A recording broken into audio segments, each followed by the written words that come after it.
We're going to begin part 1 of 2 for the Cold War. In this first section, we'll be looking at theory behind the rise of the Cold War, the beginnings of the arms race, various tactics the U.S. employs during the Cold War, as well as, of course, defining the Cold War. We will also look at the rise of the growing U.S. defense budget, and finally, the second Red Scare. So first, what is the Cold War? The Cold War was a roughly 45-year period that lasted from the end of World War II until the late 1980s and early 90s. Officially, the Soviet Union collapses in 1991. So who's responsible for this 45-year Cold War? And by Cold War, we just mean there was no direct engagement between the armies of the United States and the armies of the Soviet Union. From a covert stance, yes, the KGB and the CIA will have interactions. And within this Cold War, we see multiple hot wars, which we'll discuss more in part 2. So why did it come to this, given that the Soviets were our ally in World War II? Well, we already looked at the delay of the Second Front, the fact that the United States is not telling Stalin about building the atom bomb, which he is aware of because he's spying on them within the Manhattan Project. So we have this mistrust created in World War II. There's a lot of historical theories surrounding the Cold War. Right after World War II in the 1950s, we have what's called the orthodox view, where American scholars largely blamed the aggression of the Soviet Union.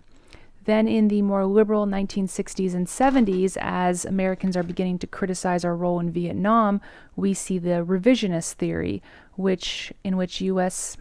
scholars began to argue that the U.S. was primarily at fault, that it had acted just as, if not more, imperialistic and aggressive as the Soviet Union.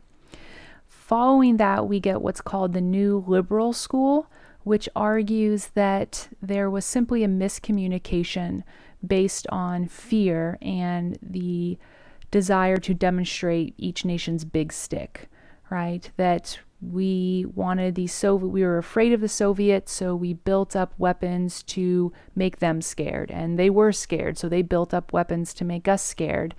And rather, it was just a miscommunication based on fear that leads to the Cold War. And then other scholars have pointed to another theory that's called empire by invitation. And the empire by invitation theory argues that the United States did not seek out the role of world leader. Rather, we were invited to become an empire by Europe. That Europe, after struggling through both the world wars, is forced to step down as the rulers of the world. And because they are allied with the United States, recommend that the United States take over that role, which we do. Either way, by 1945, we have entered into a new period in world history known as Pax Americana. Prior to this, we were living through what's been called Pax Britannica, which translates in Latin to the Peace of Britain. We also hear of things like Pax Mongolia, the Peace of Mongolia, when Mongolia controlled the Silk Roads. There's also Pax Romania, the Peace of Rome, when Rome basically controlled the world. Pax Britannica is typically argued to begin with the fall of Napoleon in 1815, and it lasts until the start of World War I, where we saw the British Empire start to collapse. And then Pax Americana, the idea that the Americans are the strongest and most powerful nation on earth, thus are responsible for the peace of the earth, that begins in 1945. So Pax Americana or Pax Britannica or Pax Mongolia or Pax Romania, whatever we're talking about, it means that whoever the most powerful nation is, they are also responsible for the peace of the world or the peace of the place that they control. So when the Mongolians controlled the Silk Roads, they ensured peaceful routes. When the Romans controlled, the Mediterranean, they were responsible for safe trade routes throughout the Mediterranean, and so forth and so on. Now that America is the greatest power on earth, we are responsible for its peace. That is the argument. The Cold War, we see the drawing of what's known as the Iron Curtain, which was coined by Winston Churchill in a speech he makes at a college in Missouri, Westminster College, in 1946. And the problems that create the Cold War really start at Yalta, with the British and the French wanting to maintain their colonial empires, the Americans wanting to expand capitalism, republicanism, and self-determination as a way to maintain world peace, and the Soviets wanting to create a buffer zone by keeping all this territory that they took as part of their offensive against the Germans during the war. So at the Yalta Conference, the last conference that FDR attends before his death, he dies just a couple months later, we have Stalin refusing to leave Poland. And the British and the Americans really don't have much of a choice but to let him. And this is known as the Yalta sellout, that the West sold out Poland to appease Stalin. And so again, in 1946, Churchill makes that famous speech where he argues that an Iron Curtain, right, as an ideology at least, has been drawn across Europe. And so this 45-year period is largely an ideological argument between whose system is better for the world, the West, which is capitalism, republicanism, or the East, which is communism. Now, another thing that we do as we're about to enter into the Cold War is, with Germany being split up, we start to provide leniency to Nazis. Operation Paperclip was a secret American operation which gave leniency to Nazi scientists if they came over to the United States and helped build up our arms programs. And the Soviets begin to do the same thing. We also offer leniency to some Japanese scientists to help us in the same manner, including some of those who did human experiments in the infamous Unit 731. So as we move into post-World War II, again, we have three different views. FDR wants to see decolonization and the spread of capitalism and republican governments, and that is going to happen because right after World War II, we enter into a massive period of decolonization, which really kicks off in 1947 and begins to pick up speed as we move into the 1950s and 1960s. Nations that had been either influenced or outright colonized since forever are now beginning to experience independence for the first time. Stalin wants his buffer zone, right? And that's where we see the Iron Curtain, his refusal to give back these territories in Hungary, Czechoslovakia, Eastern Germany, Poland, all these territories that he had taken. He's not going to give them back. And a lot of them had been either taken early by the Axis powers or were members of the Axis powers.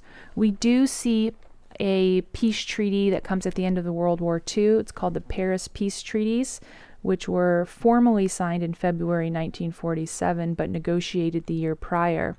And all the Axis powers, which include obviously Germany and Italy, but also Hungary, Bulgaria, Finland, Romania, they were forced to pay reparations, lose territory. They're required to promise protections for minority rights, and so forth and so on. And Germany is the other big thing that we see happen at the Yalta Conference. It was a big debate, right? So the first problem we have here is that FDR wants to see independence, but Stalin wants to maintain his buffer zone in Eastern Europe, basically not granting independence to those nations. But what to do over Germany, right? Because Germany really starts the war. It was decided that Germany cannot be trusted again. So Germany was divided amongst the four powers, the British, the Americans, the French, and the Soviets, with the Soviets getting what becomes just known as Eastern Germany, and it's that sort of northern eastern territory in red there. It also includes the capital of Berlin. And then West Germany, or the West German Republic, as it will eventually be known, included the territories of Britain, the French, and the Americans. And so not only do we have an Iron Curtain being drawn across Europe, but we have an Iron Curtain that is drawn across Germany, disconnecting Western Germany and Eastern Germany. We also agreed to split Berlin itself, which is weird because the capital of Berlin is in eastern Germany. So within Eastern Germany, you can see it there in the red section, there's a tiny little circle that has multiple colors. And that's because the capital of Berlin was split in the same way that the country of Germany was split, with Western Berlin going to the Allies, the British, the Americans, and the French, who simply consolidated into what's known as West Berlin, and then East Berlin, which is part of the Soviet Union. We also see a tangible version of the Iron Curtain. Again, the Iron Curtain is just an idea, but there was a tangible version of that, and that's the Berlin Wall. So a lot of people were trying to flee Eastern Berlin and Eastern Germany, and the closest place they could escape was into West Berlin.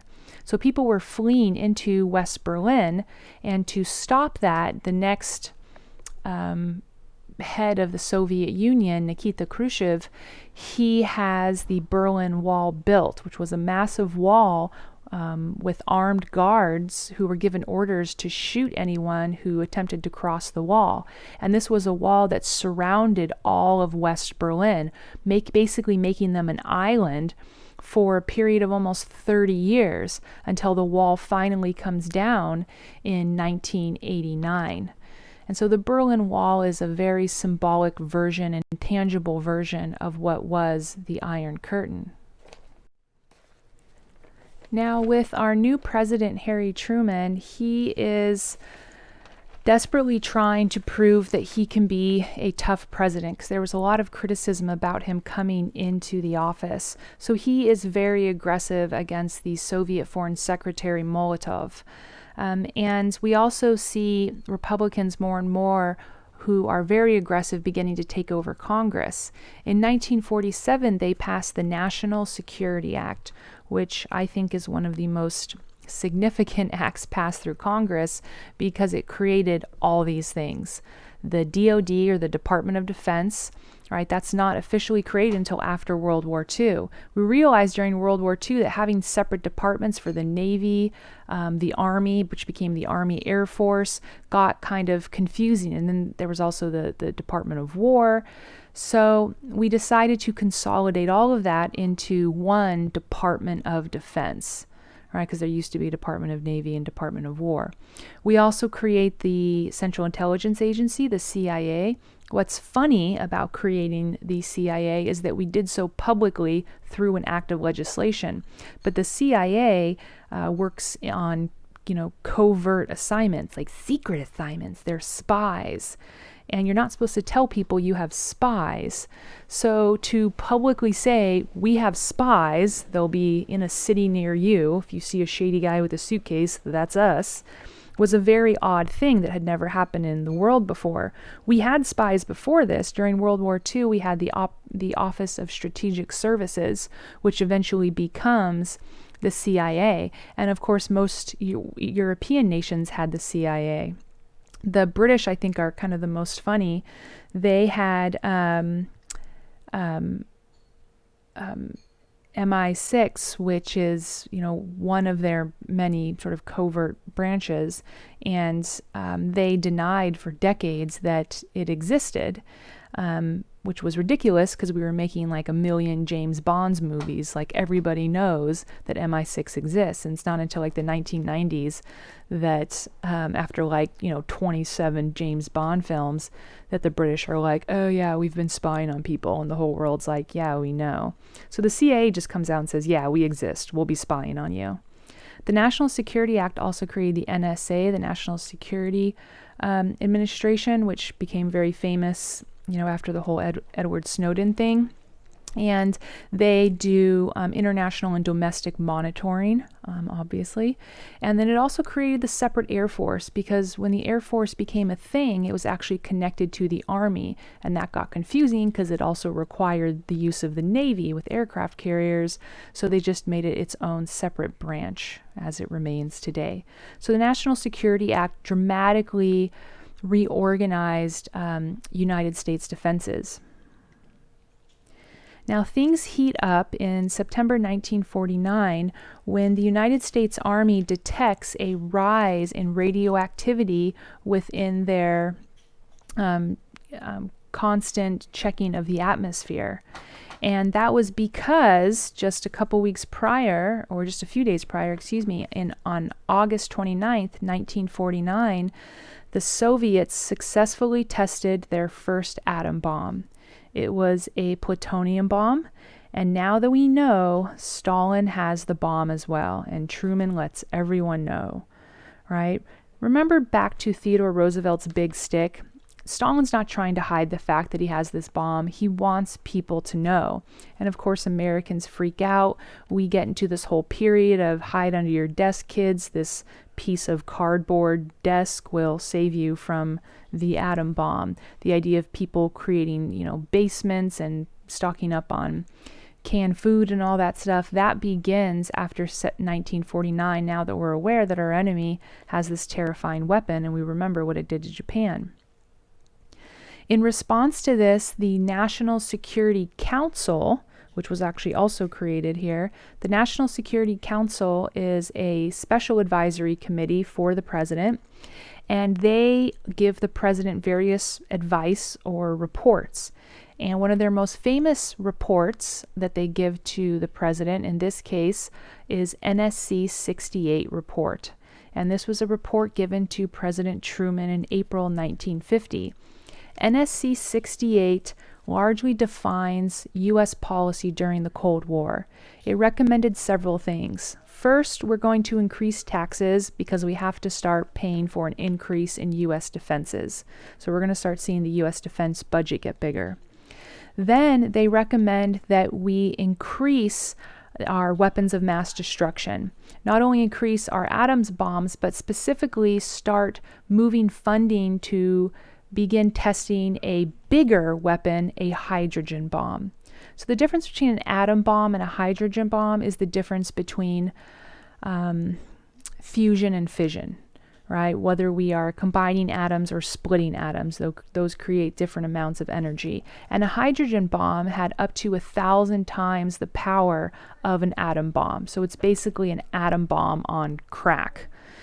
So they recommend we start building hydrogen bombs. They also recommend that we keep investing in conventional arms because the goal of having lots of hydrogen bombs, if we remember the big stick, it's not to use the hydrogen bomb. It's to show other nations that we have it and they better not mess with us.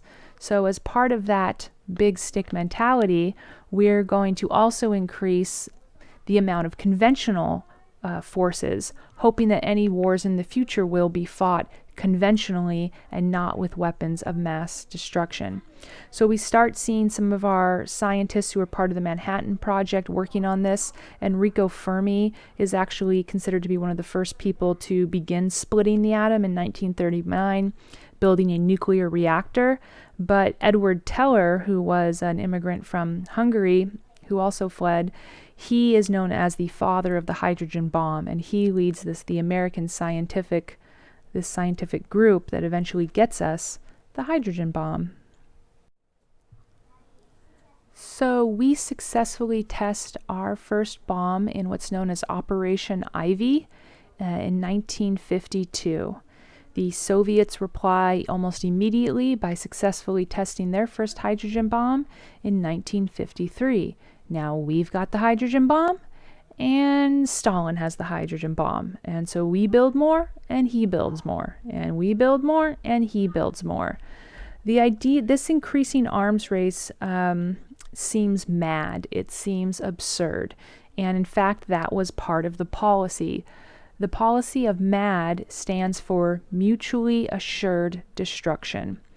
And the idea is by creating what was called a balance of terror, we're actually less likely to see nuclear warfare, right? Because if Stalin knows that we have a bunch of hydrogen bombs and he sends a nuclear bomb our way and takes out New York, we're going to send one his way and take out Moscow. So he'll send one our way and take out San Francisco, so we'll take out St. Petersburg, and back and forth until we're all dead. And it's stupid. We are both mutually assured to destroy one another.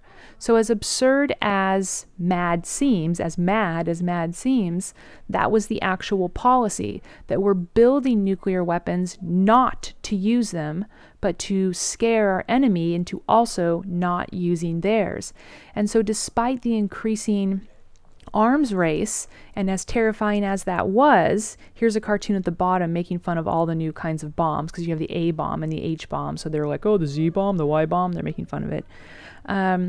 That you're not actually supposed to use this, right? It says on no account to be used because the enemy might retaliate. So rather than use these weapons that we're putting, tens of millions of dollars into, we prefer to use conventional tactics, conventional weaponry. And that's why the NSC 68 report said, increase your use of hydrogen bombs, but also increase funding for conventional weapons as well. So the balance of terror, or MAD, is part of that big stick mentality that we've been talking about since Theodore Roosevelt. Another strategy during the Cold War was expanding our allies and supporting our allies who are struggling. And we see this in a number of ways.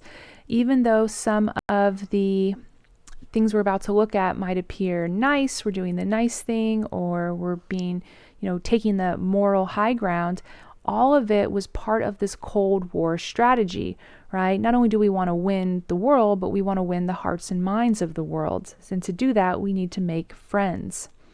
So this begins in February 1947, when London informs the Truman administration that they can no longer support the government of Greece. See, Greece has been embroiled in a disastrous civil war that began in 1946, right after the Cold War. And we have this military Republican government that is facing a coup by guerrilla communist forces that were being supplied by the new Yugoslavian communist government. So in February 1947, they tell Truman, we can't afford to keep assisting Greece in their fight to stave off these communist guerrillas. So we're going to have to pull our funding. And when we do, the communist guerrillas will probably win the civil war and communism will spread to Greece. And you probably don't want that to happen. So Truman goes to Congress and he asks for money so that we can support Greece. He also asks for money to support Turkey because Turkey is next to Greece and it also borders the Soviet Union. If the communism is going to spread into Europe, it's probably going to do so via Turkey and Greece. So he goes to Congress and makes a speech in what becomes known as the Truman Doctrine of 1947. And in it, he asks that the Congress help support free peoples who are resisting subjugation by armed minorities supported by outside pressures. Basically, he's saying that the United States should put on a Superman cape, and wherever there's trouble, we should be there to help. The Truman Doctrine is significant when we look at the rise of the U.S. as a world power or a world policeman. Congress agrees because they fear the expansion of communism, and we will give Greece $300 million. Eventually, the Greek Civil War comes to an end, and the rebels are defeated in 1949. Unfortunately, the Greeks just replace that government with a military dictatorship. The United States will actually be much more tolerant of right-winged military dictatorships, even those previously aligned with the Nazis, as long as they're not left-wing communists. In addition to the $300 million we gave to Greece, we gave $100 million to Turkey just so we could prop up its defenses should it ever be threatened by communism. Now, the thing here to remember is that the Soviet Union was not actually aiding Greece nor Turkey. Yugoslavia, which is a separate communist nation, not directly aligned with the Soviet Union, they were actually aiding this expansion at the time. Another famous place that we begin to prop up allies is in the Middle East, with this large Jewish population moving back into the Holy Land of Palestine.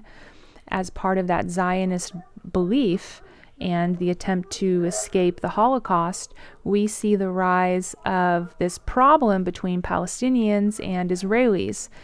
The United Nations decides in 1947 that the British will no longer control this territory, and instead it will be divided or partitioned, with some territory going to the new nation of Israel and some going to the old nation of Palestine.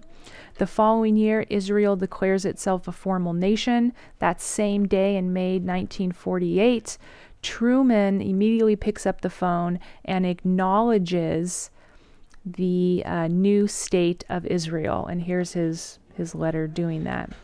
As a thank you for being the first nation to support its country, the first prime minister of Israel, David Ben-Gurion, who you see here, is giving a gift to President Truman and his Secretary of State. So these are some examples of how the U.S. during the Cold War attempted to prop up allies. Now, as we continue to look at different strategies used by the U.S., or different tactics used by the U.S., we see two competing strategies upon entering the Cold War: the strategy of rollback versus the strategy of containment. The strategy of rollback first is the more aggressive and the more likely to lead to a World War III or a hot war between us and the Soviets. Rollback recommends going to where communism already exists and aggressively destroying it. So if we look at this map, it would mean the blue territory would cross the line, cross the Iron Curtain into the red territory and destroy communism, right? So you're aggressively pushing it back. But again, this could potentially lead to an actual hot war between us and the Soviets. So in reaction to the rollback strategy, we have containment, which is first presented to us by George Kennan, who was the ambassador to the Soviet Union. And in February 1946, he sends to the Truman administration what becomes known as the Long Telegram, because it was very long. And in it, he argues that the Soviet Union looks big and badass from far away, but I'm living in it, and I'm telling you, they got a lot of internal problems. Communism is a system that is not made to last. So rather than aggressively go into communism, just patiently sit and wait for it to collapse on its own. In the meantime, while we're waiting for communism to implode on itself, let's contain it. This means don't let communism spread to other parts of the world where it doesn't yet exist. Don't let it spread to Africa or Asia or the Middle East or Latin America.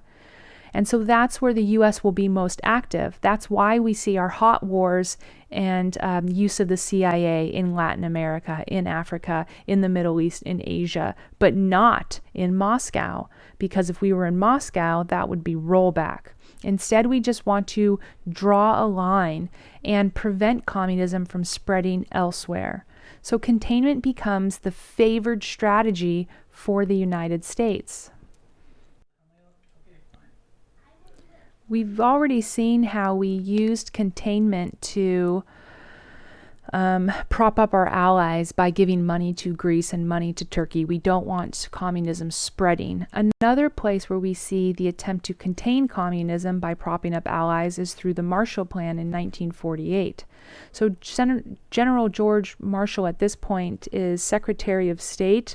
Prior to that, he was the Chief of Staff under FDR during World War II, and for a hot minute he was president of the American Red Cross. And he presents a humanitarian argument. See, in the post-World War II era, again, people in the West and the East were starving. There was rampant homelessness. This is true in the Soviet Union. This is true in England. This is true in France. And this was even true in Germany, of course, as well. And so he recommends what becomes known as the Marshall Plan, which is a grand-scale recovery package for Europe that would bring food and supplies to our allies. And it would not be a loan, it would be a gift. Now, at first, with many Republicans taking over in Congress, to them this sounded like an international New Deal, like, oh great, we're just going to hand stuff out to the world. We can't afford to do this. But that same year, the Soviet Union expands and formally takes over Czechoslovakia. This leads, and that was in February 1948, this leads Congress to realize that they have to do more to contain communism. So they support the Marshall Plan, which is signed by Harry Truman. There we see Marshall there in the middle, and we start sending over massive amounts of supplies to Western Germany, to the French, to the British, to the Dutch, to the Italians, all over Europe. We even offered to give the Soviets some supplies as well, but we had a lot of stipulations that if we were going to give them loans and supplies, they had to dismantle their weapons, and Stalin refuses to do this, so we really only give stuff to the West. We end up giving about $13 billion over 4 years to these nations, and again, this was not a loan. It also gave the U.S. sort of the moral high ground that we were staving off hunger in Western Europe, but staving off hunger in Western Europe was also a way to stave off radical regimes like fascism or the spread of communism. Probably the closest the U.S. and the Soviets came to war in the early part of the Cold War, because we'll eventually look at the Cuban Missile Crisis later, is the Berlin Airlift. The Berlin Airlift actually started as the Berlin Blockade. See, again, Berlin, and specifically West Berlin, exists within East Germany. So to keep West Berlin alive as an ally of West Germany, the Allies, the British and the Americans most notably, were driving and shipping supplies in via the roads and via the railways to get supplies in to keep the island of West Germany alive. Well, the Soviets decide they want all of Berlin, so they create a blockade, cutting off all railway and road access from West Germany to West Berlin. So, with no ability to get supplies to West Berlin, the Truman administration has a choice. They can just let West Berlin fall, but that would not be containing communism, right? Wherever communism does not exist, you're supposed to maintain that. So instead, the Americans and the British, they took to the skies. And from June 1948 until May 1949, for a period of 400 days, we see these round-the-clock flights of the British and Americans taking to the skies, using airports in West Germany and landing in East Germany. In some cases, too, it just became easier to just drop supplies. And so they're dropping food and medicine into West Berlin. This is ironic since literally just a few years earlier we were dropping bombs all over Berlin, but now we're dropping food and medicine. Also, as we get into Valentine's Day in 1949, some American pilots decided, you know what? These Berlin children, they should be able to celebrate this too. So they started dropping little chocolates, little candies out of the planes. And eventually little things are dropped for the children of West Berlin as well. So now Stalin has a choice. Is he going to shoot these planes out of the sky? Because every time a plane took off out of West Germany to fly over essentially Soviet airspace into West Berlin, Stalin begins threatening, I'm going to blow these planes out of the sky. And if he does, if he kills an American or a British pilot who are simply, providing humanitarian relief, that would be an act of war. And Stalin's weighing this. He understands, however, that the Cold War is also a war for the hearts and minds of the world. And if he blows up a plane that was delivering candy to children, he's going to be like the Grinch who stole Christmas. It will be a bad PR play. So Stalin, eventually realizing he's lost this, lifts the Berlin blockade on May 12, 1949, and though flights resume, we're also now able to use the roads and the railway to continue to keep West Berlin alive. And finally, another really famous way that we sought to prop up allies and contain communism was to create a grand alliance, or NATO, the North Atlantic Treaty Organization. Today, it has, I think, about 28 members, and its headquarters in Brussels, Belgium. It is a peacetime military alliance, and the original members, of course, include the United States, Canada. We've got your usual suspects, the British, the French, the Italians, actually, Belgium, obviously it's where they're headquartered, the Netherlands, who else? Luxembourg, Denmark, Norway, Portugal, Iceland. And that was sort of the immediate members there in 1949. As we get into the next decade, in the 1950s, West Germany joins and Spain joins as well. Stalin tries to counteract this in 1955 by creating the Warsaw Pact, which was supposed to be like the same thing but for the communist nations. The problem with the Warsaw Pact is that many nations who were part of it didn't really want to be part of the Soviet Union, so it didn't ever have the legitimacy or the strength of NATO. But NATO has this musketeer mentality, right? All for one and one for all. And their famous motto is an attack on one is an attack on all. Now, the theory behind NATO and major peacetime alliances like this is that it reduces the likelihood of war, because if someone comes along and hits, poor little Luxembourg, that means they're going to go to war with the United States. So now you're less likely to hit Luxembourg, and so forth and so on. People have argued against NATO for the opposite reasons, right? First of all, who is responsible for funding these nations if we should ever go to war? And NATO does go to war in a few instances. Who provides those weapons? Who pays for most of it? Well, of course, the United States ends up paying for most of the military actions that NATO takes. Also, kind of like World War I, you have a small little attack somewhere in the world, and now the U.S. suddenly has to go to war. This reminds us of World War I starting because some guy, Franz Ferdinand, got shot by some other guy, Gavril Princip, right? And it ended up being this horrendous world war. So if someone attacks Luxembourg, now we got to go send, American Marines out. So those are the debates over NATO, and we saw this a lot in the last presidential election, with the Democrats arguing that NATO is important as a way to maintain world peace, right? No one's going to attack Luxembourg if they know the U.S. is behind them, and others arguing that it's too expensive and it could actually drag the U.S. into unnecessary wars.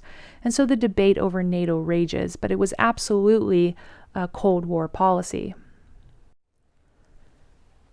Just like after World War I, we saw the first Red Scare, this fear of the rise of the Bolsheviks after the Russian Civil War and the Russian Revolution, that they might be spreading their ideas here in the U.S. And so we saw the Palmer raids and deportations of Russians. Well, after World War II, we see the same thing, but like on crack, because now we're in the Cold War. So the second Red Scare lasts longer and is much more devastating to many more people. And again, we're afraid of people who appear to be disloyal to the U.S. or are known members of the Communist Party. And once again, we question civil rights here. Where do your civil liberties, where do your civil liberties end and begin? As part of the Red Scare, we see kind of Hollywood, or portions of Hollywood at least, propping up this patriotism. Again, like 1 billion John Wayne movies come out about World War II. We see a resurge of Captain America, except now he's fighting commies, the commie smasher, to help not only, of course, make some money off of what's going on in the U.S. at this time, catch your 15 minutes of fame, but also to increase patriotism throughout the U.S.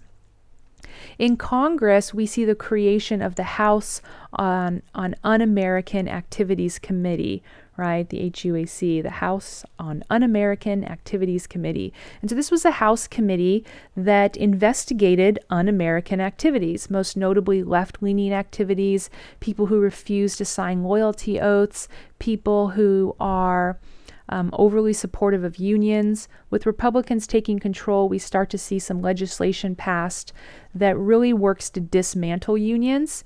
Since the New Deal, you cannot make unions illegal, but you can weaken their ability to protect workers. So we start to see that a little bit.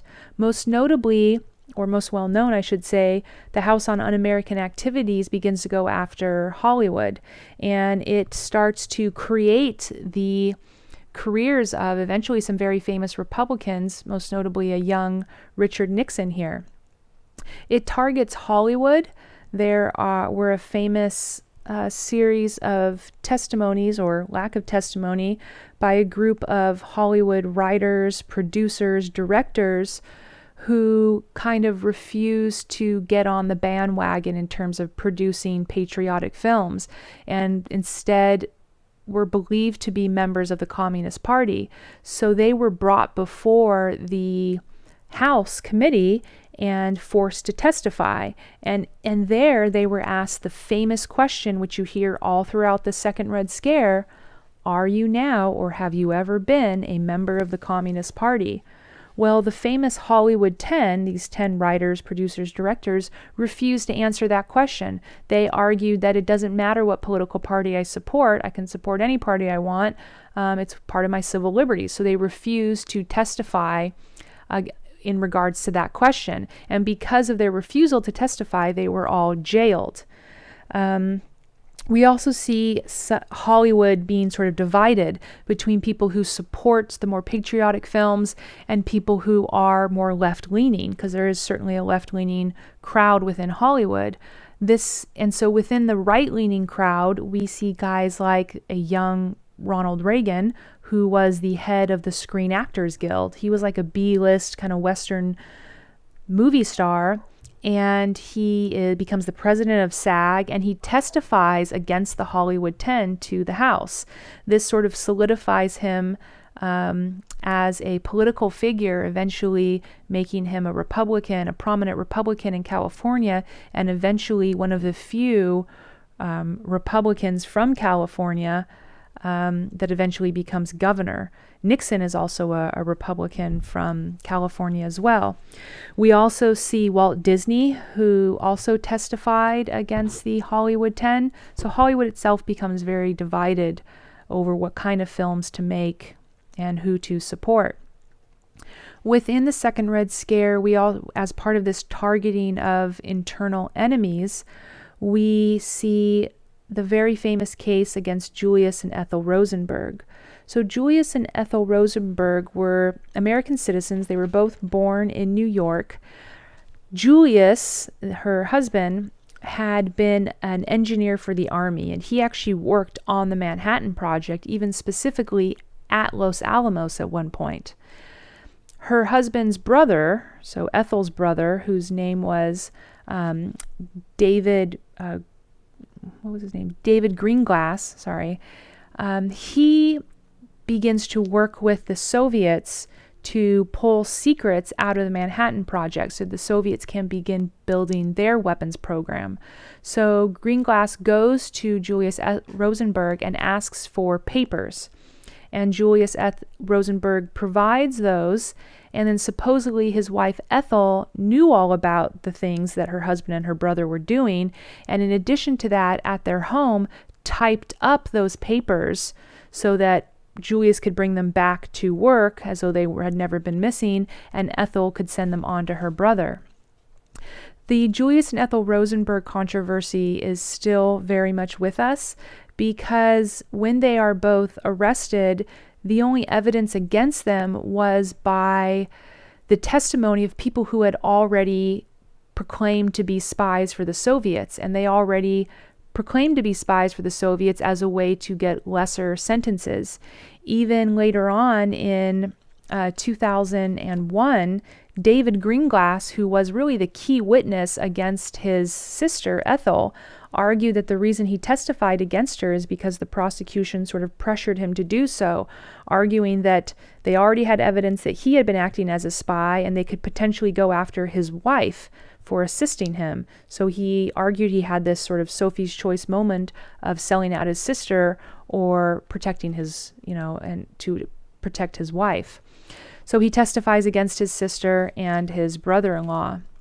They were actually convicted for espionage on March 25th, 1951, and they were sentenced to death. This led to national protests begging the president, at that time, Eisenhower, to pardon them because they argued there just simply wasn't enough evidence that they did this and they shouldn't be sentenced to death for this, and that this was really just part of a witch hunt against communist members. And in fact, they were both members of the American Communist Party. Julius Rosenberg had actually been fired from the army in 1945 for his membership within the Communist Party. So they do not receive a pardon. They are executed, both of them, on June 19th, 1953. Their famous final goodbye to each other.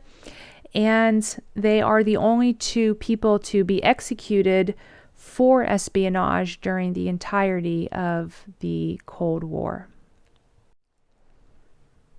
The most famous part of the Red Scare is Senator Joseph McCarthy, who was a Republican senator from Wisconsin, and he gives us the term McCarthyism. Now, we don't know why he did what he did. He dies in 1957, so he doesn't exactly leave us an autobiography giving us any insights, but he did it. In February 1950, he is giving a speech in Wheeling, Virginia, to a women's Republican committee, and he holds up some papers and says, "I have here in my hand a list of 205 known communists working within the State Department." And of course, the women freaked out. The next day, he makes another speech in Salt Lake City. He holds up papers and says, "I have here in my hand 57 known communists working within the State Department." And it goes on like that. As this starts to catch national news, the numbers he provides always changes, but he never provides the names. And eventually he goes on television and never provides how he knows this information. He summarized Senate reports. He provides no real detail. And the point is, he was saying something that terrified Americans. It terrified us so much that we believed it without ever demanding evidence. And so he begins to be able to investigate State Department workers. This included ambassadors, diplomats, people working domestically within the State Department. And just being investigated by McCarthy could destroy your career. It's very similar to the Salem witch hunts. If you are accused of being a witch, even if you're found not guilty, it destroys your life, right? Or even if you say, "Yes, I signed a pact with the devil to save your life," your social life is ruined, right? And you'll never really make it back. And in fact, people who argue that you couldn't be a witch, who criticize the court proceedings, husbands that stood up for their wives, they could be regarded as also having been bewitched by the devil. And now suddenly they're under trial. We see the same thing here. Many people who thought McCarthy was full of BS, including President Truman, they can't publicly criticize him because McCarthy says he's simply trying to seek out internal enemies, which we're all so afraid of in the Red Scare. So if you criticize him, it's like you are a communist sympathizer. And Truman also doesn't want to speak out against him because he's a Democrat, and it could hurt the Democratic Party, and it could look like it's really just a political fight. So despite the fact that McCarthy never produces any real evidence, he's able to investigate thousands and thousands of people, and it's estimated that as part of the Red Scare, we see the destruction of about 100,000 Americans who were never formally charged with being disloyal to the U.S., but simply by being investigated, their careers with the U.S. were ruined. Well, finally, even McCarthy bites off more than he can chew. Originally, he'd been always targeting just the State Department. Well, then he goes after the Army. He argued the United States Army and some generals were housing communists as well. Well, now America's like, we're going to need to see some evidence. This takes us to the Army McCarthy hearings, which were televised in 1954 between April and June of that year, and they garnered somewhere around 80 million viewers. So here, for the first time, McCarthy is going to have to go up, very publicly against the United States Army, who is being represented by its own attorney, this guy, Joseph Welch, who is a very polished and smart guy. You see him sitting there on the table, just scratching his head in disbelief that he has to deal with this buffoon.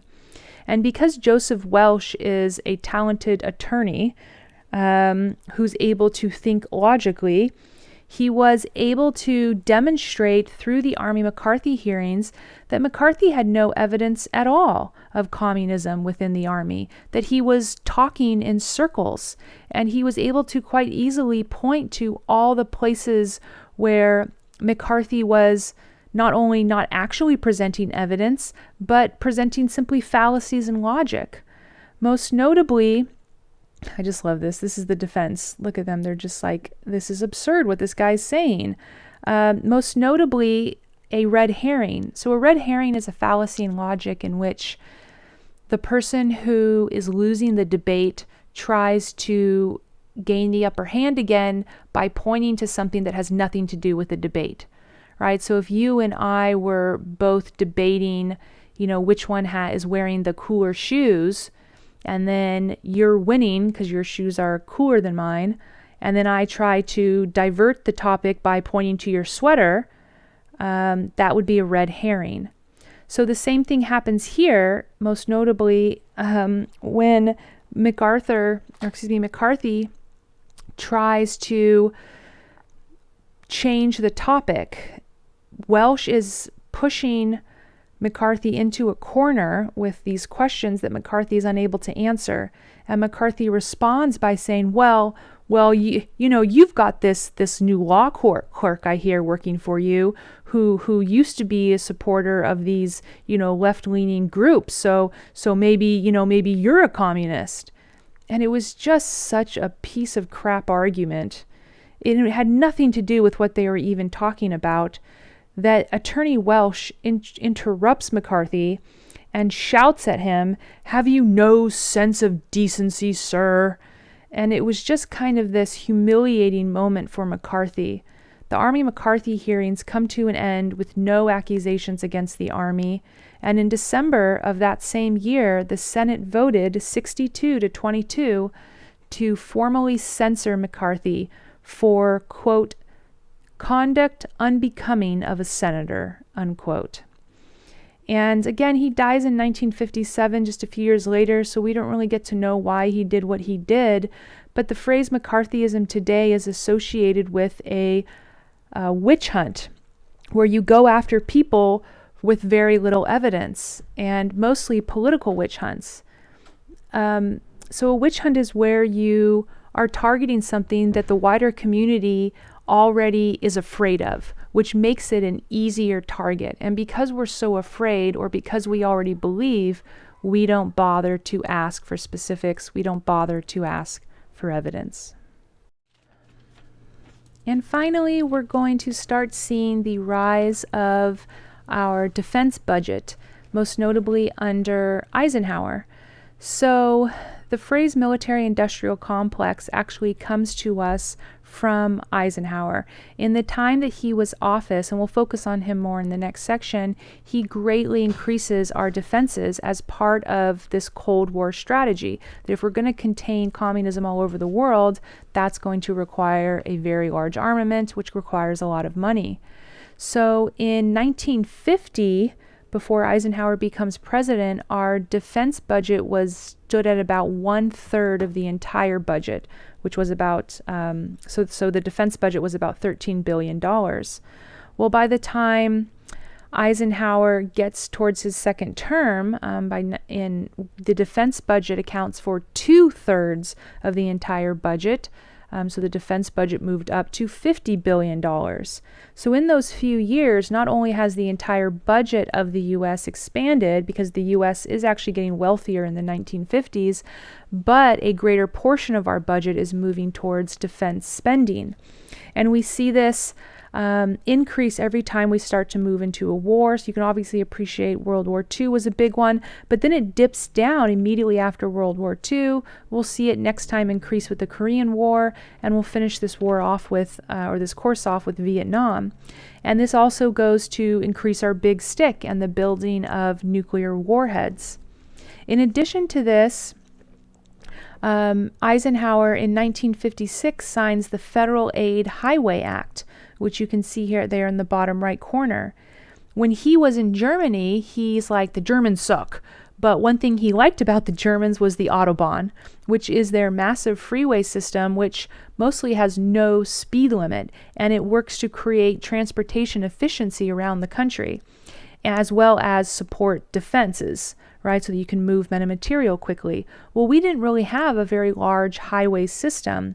So really for the purposes of defense, so that we can move men and material quicker, Eisenhower signs that Federal Aid Highway Act in 1956, which allowed for $25 billion to build the modern interstate system. It built 41,000 miles of highway across the United States. It took a total of 10 years.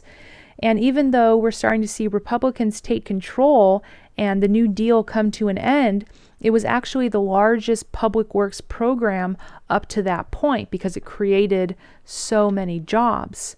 But again, it was part of this Cold War ideology. Now, when Eisenhower leaves office, he's president for 8 years. When he leaves office, he gives his farewell speech, which becomes a common thing. And in January 1961, in his farewell speech, he gives us a warning. And in that speech, he gives us the phrase military-industrial complex, where he admits, yes, I've increased the defense budget. Yes, I have created the military-industrial complex. Yes, I have turned the United States into a massive military machine. So he admits to doing all that. And he says, I don't regret it. It's the right thing to do, considering foreign concerns of our day and age.